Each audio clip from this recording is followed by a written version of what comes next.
Is your kids' screen time getting out of control? Hi, my name is Kent Toussaint. I'm a licensed marriage and family therapist, and I specialize in helping kids, teens, and families to live happier lives. Today on Tips on Teens, we're going to be talking about this question. And by the way, if you or someone you love could really benefit from talking to a child and family therapist, please contact us at Teen Therapy Center. Our information is down below. Now let's jump into today's parent-submitted question here on Tips on Teens. I need to do something about my son's screen time. I feel like it's getting out of control. When we first bought him his iPhone, we talked about not using social media and having limits on playing games. But now he's doing it all the time, and we feel helpless to stop him. Do you feel that using iPhone screen time restrictions to limit hours or physically taking the phone away is better in limiting screen time? Thank you for your question. I think a lot of parents can relate to this, and I would go a step further. First of all, taking the phone away, that's a dicey proposition, because then you get into the situation where your kid's flooded with emotions and you get in the tug of war with the iPhone, and it's not good for anybody. It leads to the iPhone breaking, screaming, slamming doors, physical contact between parent and child that's not loving and warm, and it just escalates in a way that doesn't need to. The iPhone screen limits on the iPhone may be a little too blunt and not precise enough. And so what I'd recommend is looking online to find the right app that's right for your family. There are several apps I'm talking about that fine-tune and limit screen time. There's Custodio, there's Bark, there's Aura, there's Circle Plus, there's Our Pact, there's many, many more. Which one's the best? I don't know. Shop around, figure out which one's best for you. None of them are perfect, and all of them have loopholes and problems. If you want to know what they are, ask Google. Google will tell you, or any search engine that you choose.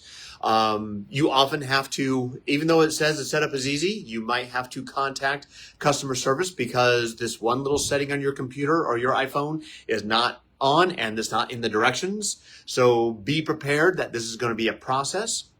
And what this can do is it can limit screen time at certain times of the day. It can also limit certain apps, certain websites. You can fine tune which app or which website you want to limit at what times. That way you're not getting the tug of war. So if they're, playing too much Minecraft or whatever it is they're playing and you can't get them off, you can just shut Minecraft off from your phone. Again, none of them are perfect, and I would encourage you to collaborate with your child on what these limits are, how to help them understand when those limits will be enforced, how to earn more screen time through, responsibility. And again, it's earning, it's not just getting, and that's a big thing.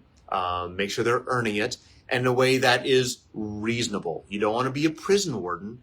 But you also don't want to be, just giving them everything so they don't have to earn anything. It's a fine balance. What is that balance for your family? I don't know, because every family is going to be different. What one will work with one family will not necessarily work for the other family. So you really have to fine tune what is right for you. If it's getting out of control and you're having a hard time communicating with your child about this, again, collaborating with a child therapist, who speaks teenager, like I speak teenager and I speak parent. So it's really important that, we understand how that works so we can help navigate and help the child and the parents find the imperfect middle. You're not thrilled about the plan. Your kid's not thrilled about the plan, which probably means it's pretty good. Don't go for perfection. Don't go for just it's my way or no way at all, because that just builds resentment on both sides. It's tough. Do your research, talk to other parents, see what apps they use, see if it works for you, and go from there. But again, I strongly recommend you don't get into the tug of war. And these apps can work on iPhones, tablets, computers, anything that accesses the internet. So look into those things. Anyways, that's our question for today. Thank you so much for submitting your question. Again, my name is Kent Toussaint with Teen Therapy Center and the nonprofit 501c3 organization, Child and Teen Counseling, where across both organizations we have therapists for all budgets. We also have a Facebook group called Tips on Teens. Feel free to join us and you'll get more content. And if you want to ask questions there too, please do. And I'll see you guys next Wednesday at noon on Tips on Teens. Bye-bye, guys.